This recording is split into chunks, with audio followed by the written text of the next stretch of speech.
In the beginning God created the heavens and the earth. Now the earth was formless and empty, darkness was over the surface of the deep, and the Spirit of God was hovering over the waters. And God said, "Let there be light," and there was light. God saw that the light was good, and he separated the light from the darkness. God called the light day, and the darkness he called night. And there was evening, and there was morning, the first day. And God said, "Let there be a vault between the waters to separate water from water." So God made the vault and separated the water under the vault from the water above it. And it was so. God called the vault sky.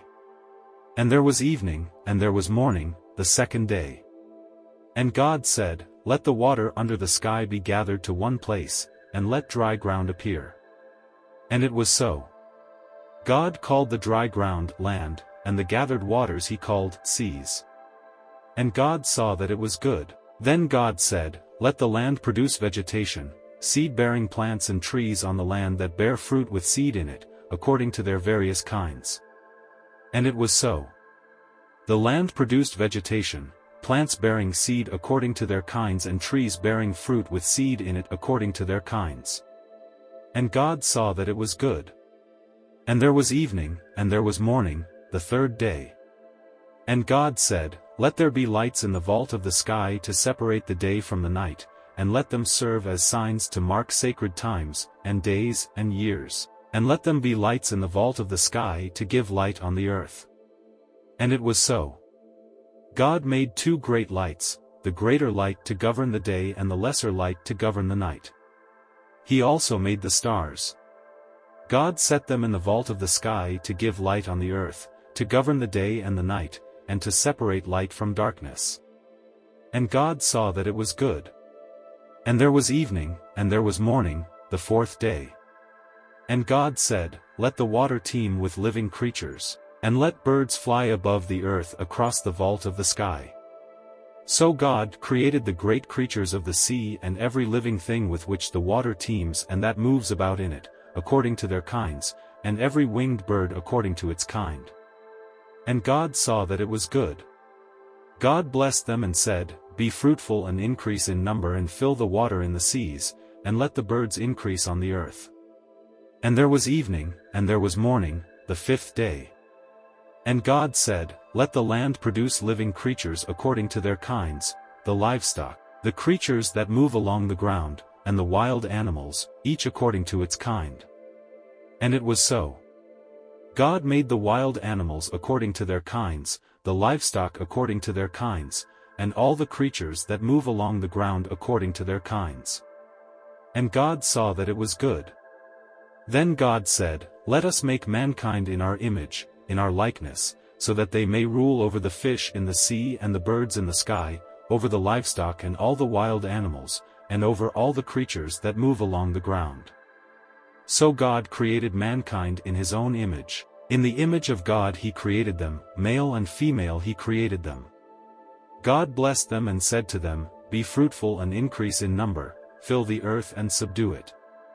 Rule over the fish in the sea and the birds in the sky and over every living creature that moves on the ground."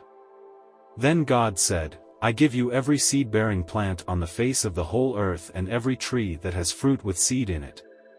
They will be yours for food. And to all the beasts of the earth and all the birds in the sky and all the creatures that move along the ground, everything that has the breath of life in it, I give every green plant for food." And it was so.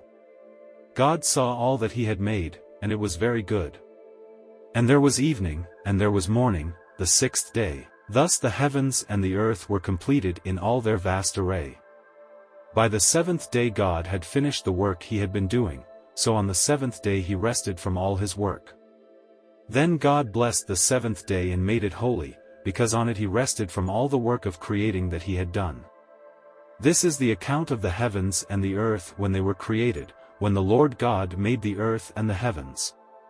Now no shrub had yet appeared on the earth and no plant had yet sprung up, for the Lord God had not sent rain on the earth and there was no one to work the ground, but streams came up from the earth and watered the whole surface of the ground.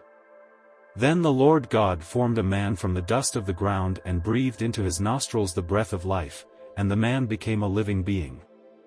Now the Lord God had planted a garden in the east, in Eden, and there he put the man he had formed. The Lord God made all kinds of trees grow out of the ground, trees that were pleasing to the eye and good for food. In the middle of the garden were the tree of life and the tree of the knowledge of good and evil.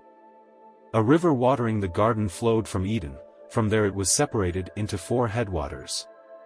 The name of the first is the Pishon, it winds through the entire land of Havilah, where there is gold. The gold of that land is good, aromatic resin and onyx are also there. The name of the second river is the Gihon, it winds through the entire land of Cush. The name of the third river is the Tigris, it runs along the east side of Ashur. And the fourth river is the Euphrates. The Lord God took the man and put him in the Garden of Eden to work it and take care of it. And the Lord God commanded the man, "You are free to eat from any tree in the garden, but you must not eat from the tree of the knowledge of good and evil, for when you eat from it you will certainly die." The Lord God said, "It is not good for the man to be alone. I will make a helper suitable for him."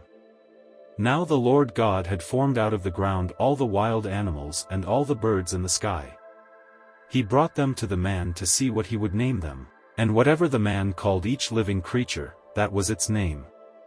So the man gave names to all the livestock, the birds in the sky and all the wild animals. But for Adam no suitable helper was found. So the Lord God caused the man to fall into a deep sleep, and while he was sleeping, he took one of the man's ribs and then closed up the place with flesh. Then the Lord God made a woman from the rib he had taken out of the man, and he brought her to the man. The man said, "This is now bone of my bones and flesh of my flesh. She shall be called woman, for she was taken out of man." That is why a man leaves his father and mother and is united to his wife, and they become one flesh. Adam and his wife were both naked, and they felt no shame. Now the serpent was more crafty than any of the wild animals the Lord God had made. He said to the woman, "Did God really say, 'You must not eat from any tree in the garden'?" The woman said to the serpent, "We may eat fruit from the trees in the garden, but God did say, 'You must not eat fruit from the tree that is in the middle of the garden, and you must not touch it, or you will die.'" "You will not certainly die," the serpent said to the woman.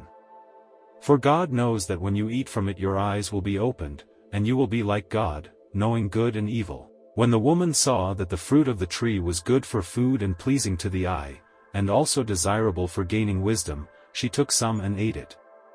She also gave some to her husband, who was with her, and he ate it.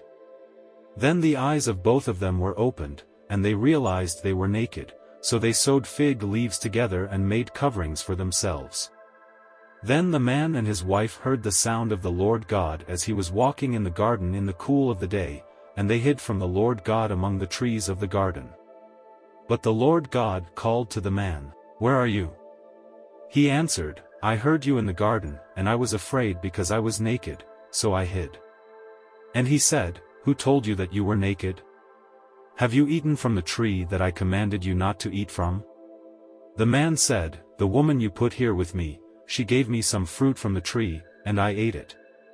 Then the Lord God said to the woman, "What is this you have done?"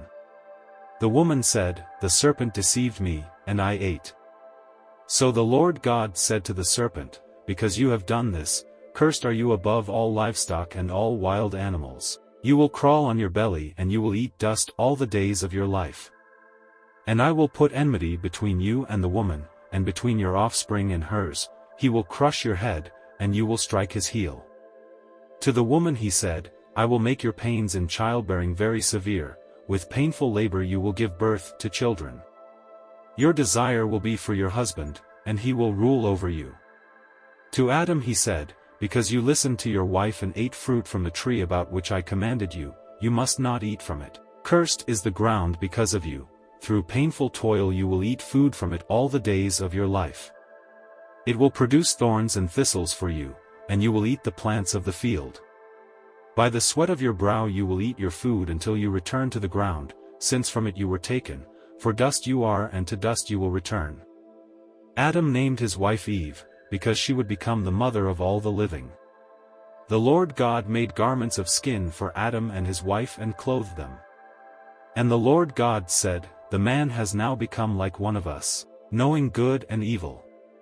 He must not be allowed to reach out his hand and take also from the tree of life and eat, and live forever." So the Lord God banished him from the Garden of Eden to work the ground from which he had been taken.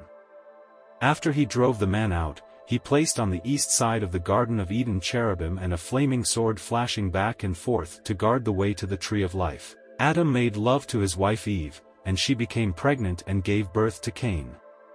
She said, "With the help of the Lord I have brought forth a man." Later she gave birth to his brother Abel. Now Abel kept flocks, and Cain worked the soil.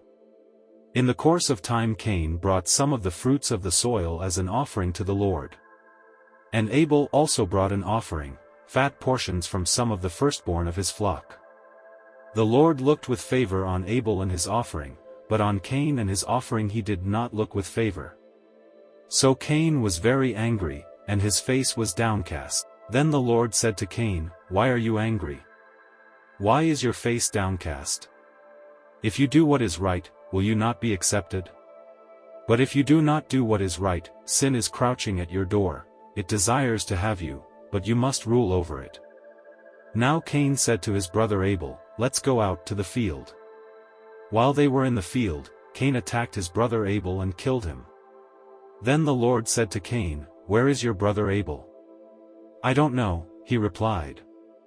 "Am I my brother's keeper?" The Lord said, "What have you done? Listen, your brother's blood cries out to me from the ground.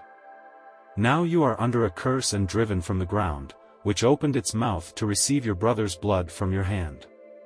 When you work the ground, it will no longer yield its crops for you. You will be a restless wanderer on the earth." Cain said to the Lord, "My punishment is more than I can bear. Today you are driving me from the land, and I will be hidden from your presence. I will be a restless wanderer on the earth, and whoever finds me will kill me."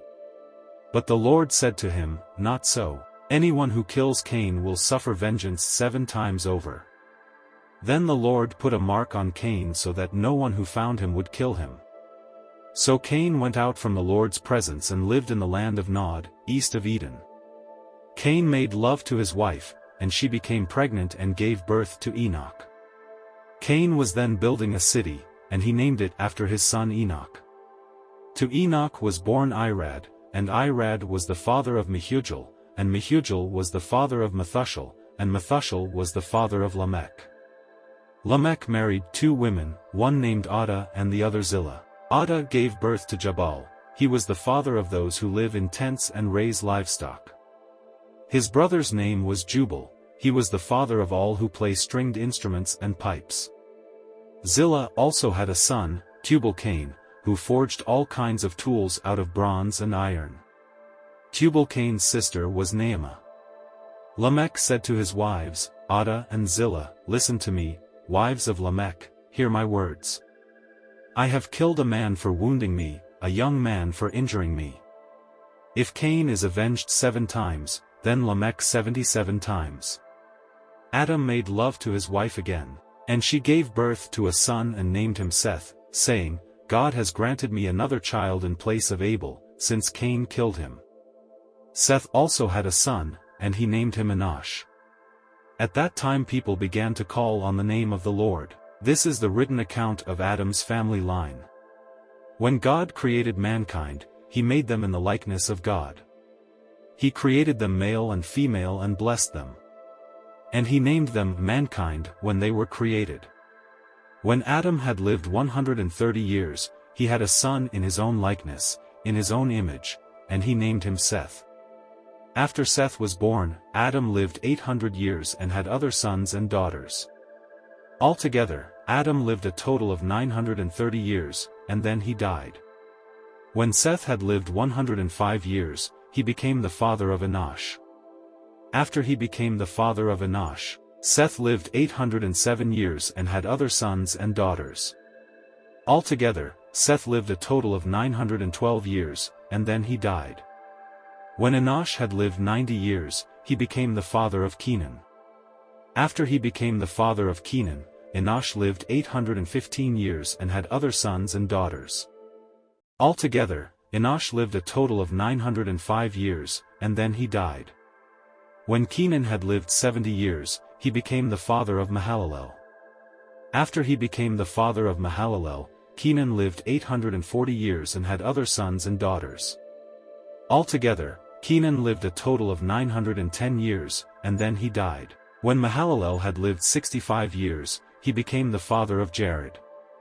After he became the father of Jared, Mahalalel lived 830 years and had other sons and daughters.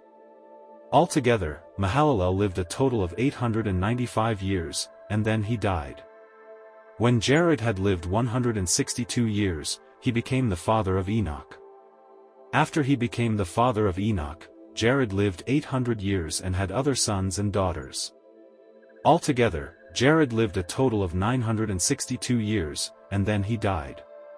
When Enoch had lived 65 years, he became the father of Methuselah. After he became the father of Methuselah, Enoch walked faithfully with God 300 years and had other sons and daughters. Altogether, Enoch lived a total of 365 years. Enoch walked faithfully with God, then he was no more, because God took him away. When Methuselah had lived 187 years, he became the father of Lamech. After he became the father of Lamech, Methuselah lived 782 years and had other sons and daughters. Altogether, Methuselah lived a total of 969 years, and then he died. When Lamech had lived 182 years, he had a son. He named him Noah and said, "He will comfort us in the labor and painful toil of our hands caused by the ground the Lord has cursed." After Noah was born, Lamech lived 595 years and had other sons and daughters. Altogether, Lamech lived a total of 777 years, and then he died.